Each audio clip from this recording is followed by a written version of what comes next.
एक महिला प्रोफेसर होती है जो कि इंजीनियरिंग कॉलेज में प्रोफेसर होती है और वो अपने जीवन में पति पत्नी के बीच के जो रिश्ते होते हैं, जो खुशहाली होती है, वो जो थी वो पति से उसे नहीं मिलती थी, जिसकी वजह से वो अपने पति से तलाक ले लेती है।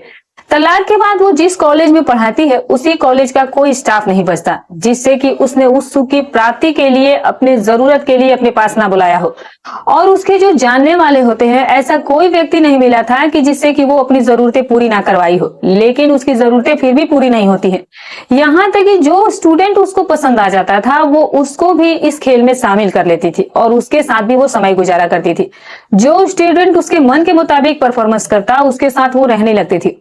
लेकिन इन सब चीजों के होने के बावजूद भी उसकी जो ख्वाहिश थी वो अभी तक पूरी नहीं हुई थी दोस्तों।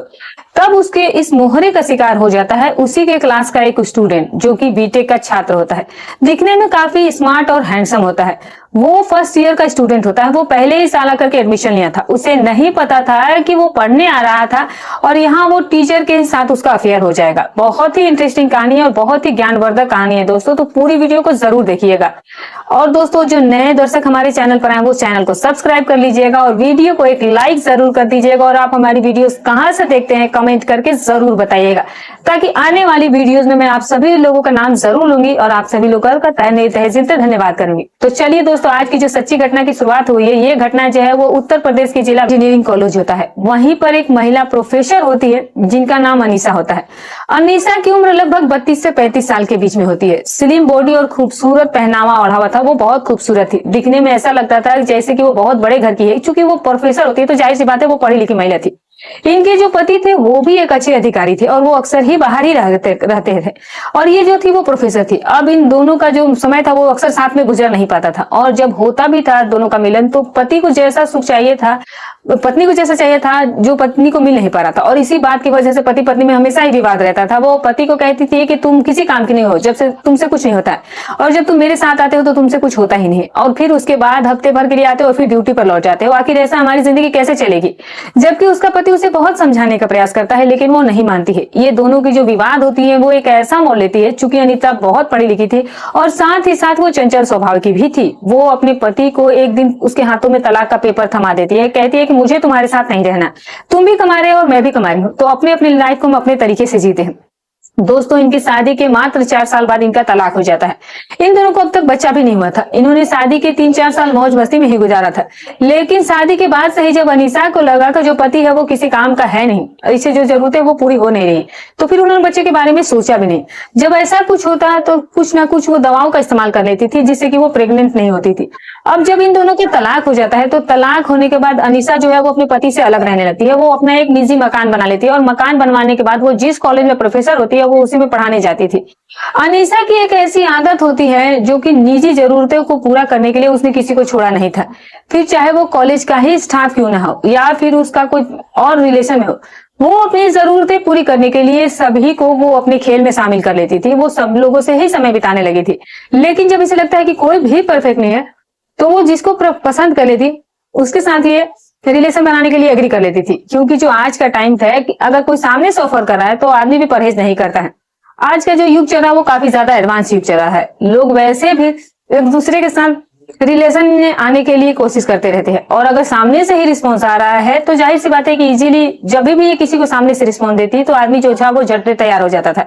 कॉलेज के स्टाफ कुछ और जो लोग होते हैं उनके साथ, यहाँ तक कि जो नए स्टूडेंट आते हैं जो कि बिल्कुल ही फर्स्ट ईयर में एडमिशन लेते हैं या सेकंड ईयर में एडमिशन लेते हैं, जिसको लगता है कि ये बहुत परफेक्ट है, परफॉर्मेंस अच्छी देगा, तो उसको जो है ये अपने घर लेकर चली जाती है और उनके साथ रिश्ता कायम करती थी। लेकिन जब इसको मन मुताबिक सेटिस्फेक्शन नहीं मिलती तो वो सामने से उसे छोड़ देती थी। ऐसा ही सिलसिला चल रहा था। लगभग 4 से 5 सालों तक ये खेल चलता है। ये घटना जो है वो आज से कुछ साल पहले की है। 2023 में एक लड़का जो है वो बीटेक फर्स्ट ईयर में एडमिशन लेता है जिसका नाम शोभित होता है। शोभित की उम्र लगभग 21 साल के आसपास रही होगी। बीटेक फर्स्ट ईयर में वो एडमिशन लेता है और ये जो महिला प्रोफेसर अनीसा मैडम होती है, इनका एक लेक्चर लगता है और ये लेक्चर देने के लिए जब अपने क्लासरूम में जाती है वहां पर लेक्चर देती रहती है, तभी देखती है कि सबसे पीछे वाली एक सीट पर एक लड़का बैठा हुआ है जो बिल्कुल शांत है, जो किसी से बातचीत भी नहीं कर रहा है। चूंकि फर्स्ट ईयर सभी स्टूडेंट का था, लेकिन कुछ लोग ऐसे होते हैं जो चंचल होते हैं, बहुत बोलते हैं, हंसमुख होते हैं। लेकिन वो लड़का जो था वो बिल्कुल सीधा शांत था। पीछे वाली डेस्क पर बिल्कुल चुपचाप बैठा रहता था। उसके बाद अनीसा की नजर उस पर पड़ जाती है। अनीसा उसे देखती है कि बहुत खूबसूरत और हैंडसम है और साथ ही साथ वो मन लगाकर पढ़ाई भी कर रहा था। वो 2-3 दिनों तक नोटिस करती है और फिर उसके बाद वो एक दिन शोभित से कहती है कि शोभित, मैं क्लास से बाहर जा रही हूँ, तो तुम जो है मेरे केबिन में आकर मुझसे मिलो। तो वो कहता है कि ठीक है मैडम। क्लास खत्म होते ही जो शोभित होता है वो अनीसा मैडम के पास जाता है, कहता है कि मैडम बताइए क्या बात है। तो वो कहती है कि मैं देख रही हूँ, मैं आज 4 दिन से तुम लोगों का क्लास ले रही हूँ, तुम बिल्कुल शांत हो, तुम्हें पढ़ाई लिखाई में मन नहीं लगता है, तुम पढ़ने आए हो यहाँ पर, क्या करने आए हो। तो वो कहता है कि नहीं मैडम, मैं पढ़ाई तो बिल्कुल मन लगा कर रहा हूँ और पढ़ने में मेरा मन भी बहुत लगता है। तो वो कहती है कि ठीक है, एक काम करो कि मैं तुम्हारा टेस्ट लूंगी। जब वो टेस्ट की बात सुनता है तो कहता है कि ठीक है मैडम, टेस्ट ले लीजिए। क्योंकि शोभित जो था उसे पता था कि उसके पिता जो थे वो गरीब किसान थे, उसे उम्मीद थी कि वो पढ़ लिख कर कुछ बन जाएगा तो उसके घर परिवार की जो माली हालत है उसमें वो सुधार ला देगा। जब वो टेस्ट की बात करती है तो वो कहता है कि बिल्कुल टेस्ट के लिए वो तैयार हो जाता है, कहता है कि ठीक है मैडम, आप बिल्कुल टेस्ट लीजिए। उसके मन में आया कि टेस्ट मिलेगी तो उसका भी परफॉर्मेंस अच्छा होगा। वो तो सोच ही रहा था कि कोई उसकी टीचर ऐसा मिल जाए जो उसे पढ़ाई में हेल्प कर सके। अनीसा मैडम उसे 3-4 चैप्टर देती है और फिर उसके बाद कहती है कि इसका आंसर मुझे लिख करके अभी सामने लिख करके दो।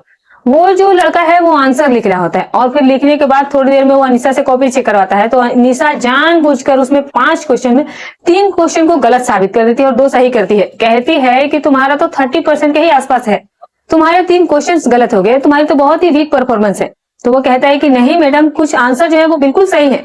तो वो कहती है कि नहीं, बिल्कुल गलत है। क्योंकि वो प्रोफेसर थी और वो एक स्टूडेंट था तो वो कुछ बोल भी नहीं सकता था। तो अब वो कहती है कि एक काम करो कि तुम मेरे घर पर आओ और मैं तुमको अपने घर पर पढ़ा देती हूँ, तुम्हारा जो सिलेबस में कमजोर है वो मजबूत हो जाएंगे। तो वो कहता है कि ठीक है मैडम। अब जो शोभित है वो अनीसा से हाँ कर देता है। अनीसा उसको टाइम देती है कि मैं यहाँ से 2-2:30 बजे छूट जाती हूँ, तो तुम मेरे घर 6 से 7 बजे के बीच में आ जाना। वो अपना एड्रेस बताती है कि ये मेरा एड्रेस है, मेरा नंबर ले लो और मुझे फोन करके आ जाना।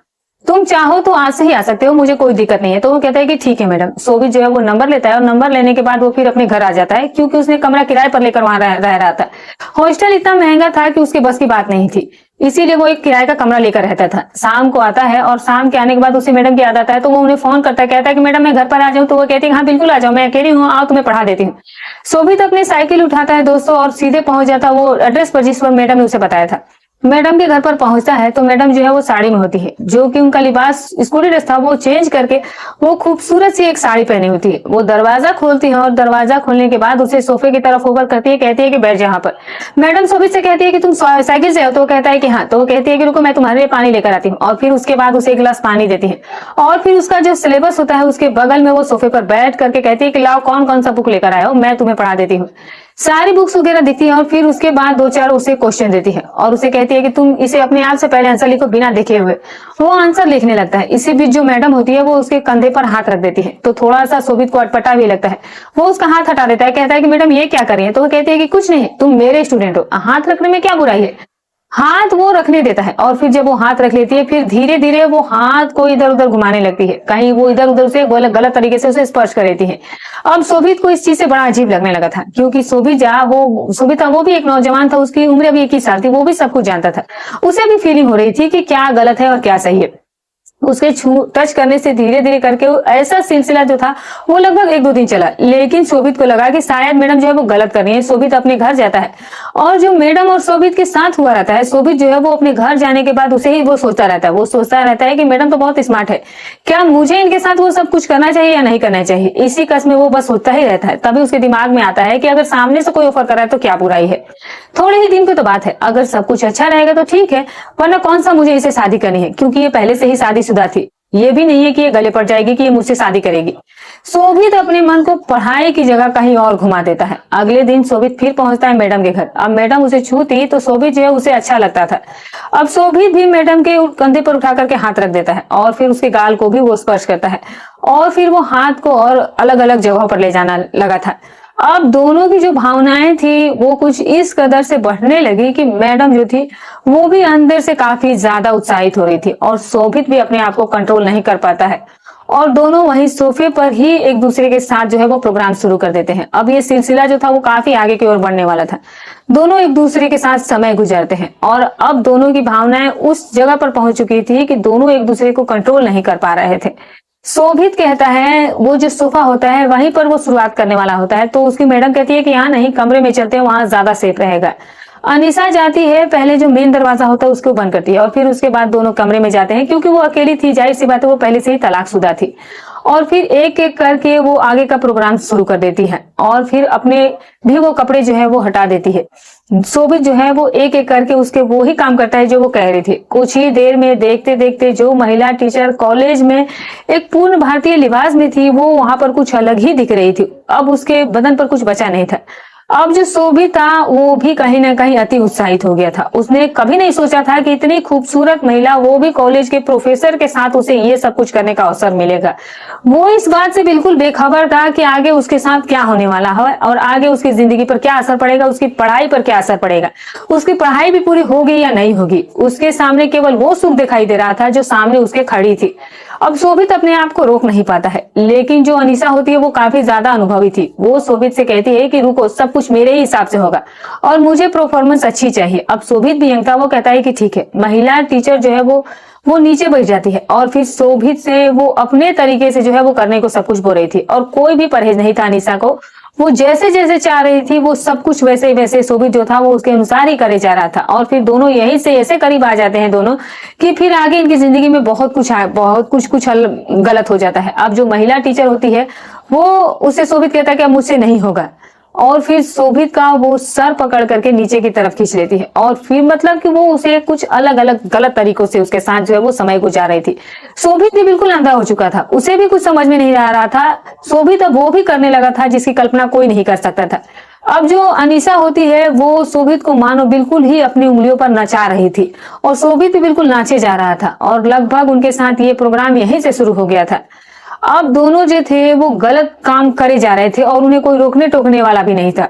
महिला टीचर जो थी वो तो इन सब चीजों में पहले से ही माहिर थी और शोभित जो कि अभी नया स्टूडेंट था, उसे अपनी जिंदगी के बारे में कोई भी सोच समझ नहीं रह गई थी कि आगे इस चीज का उसे किस चीज क्या परिणाम होगा। और उनका यही खेल जो था वो यहीं से प्रोग्राम हो गया था। अनीसा जो थी वो कहीं ना कहीं शोभित से काफी प्रभावित हुई थी। अनीसा को लगा कि शोभित जो है वो उसके अनुसार काम करता है और उससे उसको काफी ज्यादा खुशी भी महसूस हो रही थी। वो शोभित से कभी भी ऐसा नहीं सोची थी कि वो शोभित को इतनी जल्दी छोड़ेगी, क्योंकि आज बहुत सालों के बाद लग रहा था जैसे कि उसने बहुत से पुरुषों के साथ रिश्ता बनाया, लेकिन शोभित के साथ आज उसको कुछ ज्यादा ही एंजॉयमेंट मिला था। अब वो एक शादीशुदा महिला जो थी वो उसे काफी ज्यादा खुश हो गई थी। इस बात से शोभित भी खुश था। दोस्तों, अब सब कुछ ये सिलसिला जब खत्म होता है तो जो शोभित होता है वो कहता है कि अब मुझे देर हुई है तो मुझे चलना चाहिए। मैडम कहती है कि कहाँ जाओगे, तुम भी तो किराए पर ही रहते हो, तो यहीं मेरे यहाँ रुक जाओ, मैं खाने पीने का इंतजाम कर लेती हूँ। आज रात में हम लोग फुल एंजॉय करेंगे, तो रात भी हमारी ये कोई है भी नहीं। अब शोभित जो अभी उसने मजे किए थे वही पल अभी भी उसके दिमाग में घूम रहा था और उस पल को वो फिर से आज दोबारा जीने के लिए वहीं पर रह जाता है। अब दोस्तों, रात लंबी होती है और पूरी रात वही प्रोग्राम चलता रहता है। जब ये रुक जाता है तो फिर अनीसा जो वो शाम की ड्रिंक करने की शौकीन थी, वो ड्रिंक लाकर शोभित को ऑफर करती है। शोभित से कहती है कि तुम भी लेते हो, तो शोभित कहता है कि मैं कभी कभी बियर वगैरह ले लेता हूँ। तो वो कहती है कि बियर नहीं है, आज यही अगर लेना है तो ले लो। तो वो कहता है कि जब बियर पी लेता हूँ तो फिर इसको पीने में क्या दिक्कत है। फिर दोनों बैठकर ड्रिंक करते हैं और ड्रिंक करने के बाद अब जैसे जैसे वह उनके ऊपर नशा चढ़ रहा होता है वैसे वैसे फिर वो आगे का कार्यक्रम करने के बारे में सोचने लगते हैं। दोनों ही दोस्तों फिर से बेडरूम में जाते हैं और फिर दोनों के बीच में रिश्ता बनता है। लगभग आधे घंटे तक जो है वो समय ऐसे ही चल रहा था। अब इतने टाइम के बीच जब दोनों के बीच मामला चल करके जब खत्म होता है तो फिर दोनों जो है वो भी रात, जाहिर सी बात है, वो समय गुजारे जा रहे थे। अब जो उनके ऊपर नशा चढ़ा था वो नशा भी उतर जाता है। जो अनीसा होती है वो कहती है कि अब तो दारू का भी नशा ठंडा पड़ गया है, थोड़ा सा फिर से मुझे जाकर ड्रिंक लेना होगा। और फिर दोनों उठते हैं और फिर पैक बनाते हैं और फिर सोफे पर बैठ करके दोनों ड्रिंक करते हैं। ड्रिंक लेने के बाद फिर उनके ऊपर नशा सवार होता है और सुरूर होने के बाद इस बार जो शोभित होता है वो इतना ज्यादा एक्साइटेड हो जाता है कि वो कहीं जाता ही नहीं है, बल्कि सोफे पर ही वो जो है वो अपना प्रोग्राम वहीं पर स्टार्ट कर देते हैं। शोभित कहता है कि तुम अपनी जिंदगी अपने तरीके से जी रही हो और अब मैं अपनी तरीके से सब कुछ करेंगे। तो वो कहती है कि नहीं, वैसे तुम मत करो, जैसा मैं कह रही हूँ वैसे करो। लेकिन शोभित कहता है कि नहीं, इस बार मैं अपने तरीके से करूंगा, अब तुम्हारे तरीके से मैंने सब कुछ किया। अनीसा भी वो जिंदगी जीना चाहती थी, वो भी उस सुख की प्राप्ति करना चाहती थी और मुझे ऐसा लग रहा था कि जैसे आज से पहले उसके लाइफ में ऐसा खुशी उसे कभी नहीं मिली था। लेकिन जो आज शोभित के साथ वो समय गुजार रही थी वो समय वो बहुत दिनों के बाद पाई थी, तो जाहिर सी बात है वो एंजॉय कर ही रही थी। और दोनों का ये कार्यक्रम जो है वो काफी देर तक चलता है, क्योंकि शोभित को उसने अपने घर पर इसीलिए रखा हुआ था। शोभित फुल नशे में हो गया था, उसे बिल्कुल भी होश नहीं था कि वो क्या कर रही है और इसी तरह से ये काम जो था वो चले जा रहा था। शोभित जो था वो भी अब बिल्कुल अपनी मनमानी करने लगा था, क्योंकि उसके ऊपर भी नशा जो था वो काफी ज्यादा हावी हो गया था। वो भूल गया था कि वो क्या कर रहा है। शोभित अब जो है वो उसके साथ जबरदस्ती भी करने लगा था, क्योंकि जाहिर सी बात है वो भी नशे में हो गया था। और मैडम ने तो खुद सामने से ही उसको ऑफर किया था, तो वो भी ज्यादा कुछ रोक टोक नहीं कर रही थी। और फिर ये इनका प्रोग्राम जो था वो लगातार चले जा रहा था, और जो इसके परिणाम निकलने वाले थे वो शोभित ने अपनी पूरी जिंदगी में नहीं सोचा था। शोभित जो कि अभी इस पल को बड़े ही एंजॉयमेंट के साथ जी रहा था, अब उसकी जिंदगी में एक ऐसी घटना घटने वाली थी जो उसके होश उड़ाने वाले थे। शोभित के साथ जो महिला टीचर होती है, अभी तक तो उसका व्यवहार जो था वो बहुत अच्छा है, और उसके साथ वो बहुत अच्छे से समय भी बिता रही थी। उसे लग रहा था कि जैसे आज से पहले वो ऐसे लड़के से कभी मिली ही नहीं थी। तो जो महिला टीचर है वो कहीं ना कहीं वो उसका साथ दे रही थी। दोस्तों, उस दिन ये बात यहीं पर खत्म हो जाता और सिलसिला जो था वो यहीं से शुरू हो गया था। अब शोभित का पढ़ाई लिखाई में मन ही नहीं लगता था। वो अक्सर ही मैडम के लिए परेशान रहता था। कॉलेज में रहता तो बस मैडम को ही निहारता रहता, बस इशारे करते रहता कि चलो जल्दी घर चलते हैं। लगभग एक सेमेस्टर का एग्जाम आने वाला था, और ये पढ़ाई छोड़ करके अब मैडम की तरफ ध्यान दे रहा होता है। जब एक सेमेस्टर का एग्जाम होता है तो उसके रिजल्ट जब आते हैं तो पता चलता है कि इसके सारे ही सेमेस्टर में बैक लगे हैं, पूरे सब्जेक्ट में। जब ये बैक देखता है तो ये परेशान हो जाता है, क्योंकि वो घर में अगर बता देगा कि बैक लग गया है तो घर वाले इसे कहेंगे कि तुम वहां पर रहकर पढ़ाई क्या कर रहे हो, तुम वहां करने क्या गए हो। क्योंकि बैक लगना है समझो एक तरह से फेल ही होना था। अब वो थोड़ा सा ज्यादा परेशान हो जाता है, चिंतित हो जाता है, उसे समझ नहीं आ रहा था कि वो करे तो क्या करे। उसके दोस्त वगैरह कहते हैं कि तू आजकल मैडम की तरफ कुछ ज्यादा ही ध्यान दे रहा है, तेरा पढ़ाई में मन नहीं लग रहा है, तेरे बैग सारे सब्जेक्ट में लगे हैं, तू इस सेमेस्टर में तो पूरी तरह से फेल हो चुका है, अब तू आगे पढ़ेगा कैसे। अगर तू दूसरे सेमेस्टर में फेल हो जाएगा तब कॉलेज वाले तुझे खुद ही निकाल देंगे। अब उसे चिंता खाए जाने लगती है। वो इस दिन जब इसका बैक ले जाता है सेमेस्टर में, जब वो रिजल्ट देखता है तो वो उस दिन मैडम के पास नहीं जाता है। सामने सारी सारी से खुद फोन करती है कि शोभित कहाँ हो और क्यों नहीं आया अब तक, मैं तुम्हारे यहाँ पर इंतजार कर रही हूँ। तो वो कहता है कि मैडम मेरा मूड जो है वो थोड़ा डिस्टर्ब है, मेरे सारे सब्जेक्ट में बैक लग गए हैं और मैं काफी ज्यादा परेशान हूँ, घर वालों को क्या बताऊंगा। तो वो कहती है कि घबराने की जरूरत नहीं, मैं तुम्हें पास करवा दूंगी। दोस्तों, अब ये सिलसिला यहीं से चलने लगता है। जब वो कहती है कि मैं पास करवा दूंगी, तुम्हें घबराने की जरूरत नहीं है, तो उसे लगा कि इसको शायद उतना होगा पावर कि वो पास करवा देगी। तो वो कहता है कि ठीक है, क्योंकि जब दोबारा सेमेस्टर सेकंड सेमेस्टर का एग्जाम होगा तो उसी के साथ फर्स्ट सेमेस्टर का भी एग्जाम होगा, तो जब सेकंड सेमेस्टर का एग्जाम आएगा तभी पता चलेगा वो पास हुआ या नहीं हुआ। फिर से 6 महीने तक ये सिस्टम ऐसे ही चलता है। फिर 6 महीने तक दोनों जो वो साथ में थे, और फिर 6 महीना भी बीत जाता है और दूसरे सेमेस्टर का भी एग्जाम आ जाता है। दूसरे सेमेस्टर का वो एग्जाम देता है, और एग्जाम देने के बाद जब रिजल्ट आता है तो रिजल्ट में फिर वही स्थिति थी। अब दूसरे सेमेस्टर में भी वो फेल हो जाता है और सारे ही सब्जेक्ट में वो फेल हो गया था। जब शोभित यह देखता है तो बिल्कुल हैरान हो जाता है। उसके जो प्रिंसिपल होते हैं वो कहते हैं कि तुम्हारा पढ़ाई में मन नहीं लग रहा है, तुम लोग किसी काम के नहीं हो, डोनेशन वगैरह देके शायद तुमने एडमिशन लिया था, तो तुम्हें तो कुछ आता ही नहीं है। फर्स्ट सेमेस्टर में भी तुम फेल हुए थे और दूसरी में भी तुम फेल हो गए हो। उसके प्रिंसिपल कहते हैं कि पहले तुम अपने घर के गार्जियन को बुला के लाओ, तुम्हारी परफॉर्मेंस बहुत वीक है, वरना हम तुम्हें कॉलेज से निकाल देंगे। जब ये बात शोभित सुनता है तो परेशान हो जाता है। वो उसको समझ में नहीं आ रहा था। अब तो यार उसके पास दो ही रास्ते थे, या तो वो घर वालों को बुलाए या फिर कॉलेज ड्रॉप कर दे। वो किसी तरीके से घर हिम्मत जुटा करके अपने पेरेंट्स को बुलाता है। सारी बात उसके पेरेंट्स से प्रिंसिपल बताते हैं कि तुम्हारा आपका लड़का पहले सेमेस्टर में भी फेल हो गया और सेकंड सेमेस्टर में भी फेल हो गया, अब हमारे पास कोई रास्ता नहीं है सिवाय इसे कॉलेज से बाहर करने का।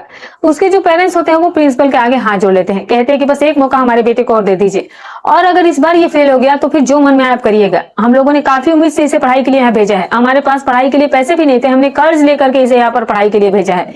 इसका सपना था कि पढ़ लिख करके ये इंजीनियर बनेगा, लेकिन तभी हमने सोचा कि हम लोग भी इसे पढ़ा लिख करके अच्छा आदमी बना देंगे, जिससे कि जो परिवार की माली हालतें हैं वो भी ठीक हो जाएंगे और हमारी गरीबी भी हमसे जो है वो दूर हो जाएगी। दोस्तों, अब 6 महीने का टाइम बीत जाता है। इस बीच जो शोभित होता है, शोभित जो है वो अनीसा से दूरियां बनाने लगा, क्योंकि उसके माँ बाप को भी वार्निंग दी गई थी और साथ ही साथ उसको भी वार्निंग दी गई थी। अनीसा इसे बार बार फोन कर रही थी। अनीसा को वो बस वो संतुष्टि दे रहा था जिसे अनीसा ने अब तक पाया नहीं था, और जिस चीज की वो तलाश में थी वही उसे उससे मिल रहा था।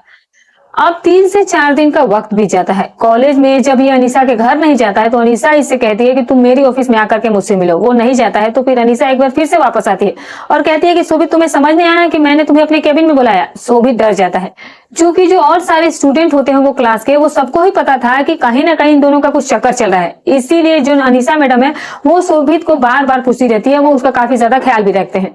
मजबूरी थी, ये जाता है केबिन में, और इसके जाने के बाद वो कहती है कि तुम 4 दिन से घर क्यों नहीं आ रहे हो, बात क्या है। तो वो कहता है कि आपने तो कहा था कि आप मुझे पास कर देंगी, मैं तो इसमें भी फेल हो गया। उन्होंने कहा कि मैंने बात की थी, लेकिन शायद जिससे बात की थी वो उसने बात नहीं किया, तो तुम्हें घबराने की कोई जरूरत नहीं। इस बार तुम बिल्कुल पक्का पास हो जाओगे, ये मेरी जिम्मेदारी है। अगर मैं पास नहीं करवा पाई तो फिर तुम्हारे मन में जो है वो करना, लेकिन तुम मुझसे दूर मत रहो, मैं तुम्हारे बिना रह नहीं पाऊंगी, मैं तुमसे बहुत प्यार करती हूँ। इसी तरीके से अनीसा शोभित को फिर से अपने झांसे में ले लेती है और शोभित फिर से उसके घर जाने लगता है और फिर दोनों के बीच यही सब चलने लगता है। वक्त जो है वो बीतता जाता है और फिर 6 महीने का टाइम गुजर जाता है। तीसरे सेमेस्टर का एग्जाम होने वाला था और एग्जाम होने का टाइम हो जाता है। एग्जाम जब होता है और जब रिजल्ट आ जाता है तो पता चलता है ये तीसरी बार भी फेल हो गया। अब इसके पास कोई रास्ता नहीं होता है। ये फोन करता है और फोन करने के बाद ये अनीसा को खूब उल्टी सीधी बातें बोलने लगता है। कहता है कि तुम्हारी वजह से मेरी जिंदगी बर्बाद हो गई। मेरा सपना था इंजीनियर बनने का। मेरे माँ बाप ने बड़ी मुझसे मुझे यहाँ भेजा था, लेकिन तुमने अपनी जरूरतों के खातिर मेरी जिंदगी बर्बाद कर दी। तुम्हें तो बस तुम्हें उस तरह का सुख चाहिए। तुमने सोचा है कि मेरा क्या होगा? मेरी तो पूरी जिंदगी में पूरे करियर ही खत्म हो गया। शोभित के पास कोई रास्ता नहीं होता है। जो प्रिंसिपल होते हैं वो शोभित को कॉलेज से निकाल देते हैं। कहते हैं कि अब तुम पढ़ने के लायक नहीं हो, इससे तुम्हारी वजह से मेरे कॉलेज की रेपुटेशन खराब हो जाएगी। मैं ऐसे स्टूडेंट्स को अपने कॉलेज में नहीं रखता हूँ। शोभित के पास दोस्तों अब कोई रास्ता नहीं बचा था। शोभित को समझ नहीं आ रहा था कि गांव जाए वो कहाँ जाए। गांव जाएंगे तो गांव के लोग ताना मारेंगे कि ये बीटेक करने गया था और पूरे साल ये फेल ही होके आ गया। क्या हुआ तुम्हारे बेटे का? क्या हुआ तुम्हारा सपना जो तुम इंजीनियर बनना चाहते थे? अब उसे समझ नहीं आ रहा था कि वो करे तो क्या करे। दोस्तों इसी चक्कर में वो जो है वो सोच विचार में पड़ा रहता है। वो डिप्रेशन में चला जाता है और अब उसके जो कॉलेज के प्रिंसिपल होते हैं वो उसके घर वालों को फिर बता देते हैं कि आपका लड़का फिर से इस बार भी फेल हो गया, तो अब मैं इसे कॉलेज से निकाल रहा हूँ। और उसको कॉलेज से निकाल देते हैं। फिर उसके घर वाले आते हैं, कहते हैं शोभित से कि बेटा ये तुम्हारे बस की बात नहीं है, तुम पढ़ाई नहीं कर सकते हो, तुम गाँव चलो। शोभित जो है वो थोड़ा सा अपने दिमाग को इधर उधर डाइवर्ट करता है। शोभित जो था वो गलत कदम उठाने वाला था, लेकिन जब उसके पेरेंट्स आ जाते हैं उसे समझाते हैं कि कोई बात नहीं, तुम अगर नहीं पढ़ पा रहे हो तो कोई बात नहीं, हम लोग तुमसे कुछ और करवाएंगे जिसमें तुम्हारी इंटरेस्ट होगी, वही काम करो। पढ़ाई में अगर मन नहीं लग रहा तो मत करो। चूंकि जो शोभित था वो अपने घर का इकलौता बेटा था, उसके माँ बाप भी उसे खोना नहीं चाहते थे, तो इसीलिए वो जो है उसे प्यार से समझाते हैं। अगर वहीं पर वो डांट डपट देते तो शायद स्थिति जो थी वो गलत हो जाती और ये स्थिति भयंकर मोड़ ले लेती और वो शोभित जो था वो गलत कदम उठा लेता। शोभित गांव चला जाता है। गांव के लोग बहुत ताना भी मारते हैं, लेकिन शोभित जो था वो बेशर्मों की तरह उसे सुन रहा होता है और अपने किए पर भी वो पछतावा कर रहा था कि काश मैं अनीसा मैडम के बहकावे में नहीं आता तो शायद मेरी जो जिंदगी थी वो बर्बाद ना होती। दोस्तों बहुत सारे ऐसे लोग हैं जो कि तुरंत जो है वो तत्काल डिसीजन ले लेते हैं और फिर उनके साथ शोभित जैसे घटनाएं घट जाती हैं। तो जीवन में चाहे जहां भी रहें, जिस लक्ष्य के लिए आप गए हैं उस लक्ष्य को पहले ध्यान दीजिए और फिर उसके बाद कुछ हो रहा है तो उस पर वो बाद में ध्यान दीजिए। नहीं तो अगर आप लक्ष्य से भटक जाएंगे तो फिर आपके आंखों के सामने आपके भविष्य में अब सिर्फ अंधेरा ही अंधेरा दिखाई देगा, उजाला कभी होगा ही नहीं। तो आज की कहानी में बस इतना ही। दोस्तों हमारी कहानी सुनाने का उद्देश्य किसी की भावनाओं को ठेस पहुंचाना नहीं था, ना ही किसी के दिल को आहत करना था, बस केवल आपको सतर्क करना था, आपको जागरूक करना था। तो उम्मीद करती हूँ कि आपको हमारी स्टोरी पसंद आई होगी, तो बस एक लाइक करते जाइएगा। तो फिर मिलूंगी कल एक और नई सच्ची अच्छी रोचक कहानी के साथ। तब तक अपना और अपने परिवार का ख्याल रखें।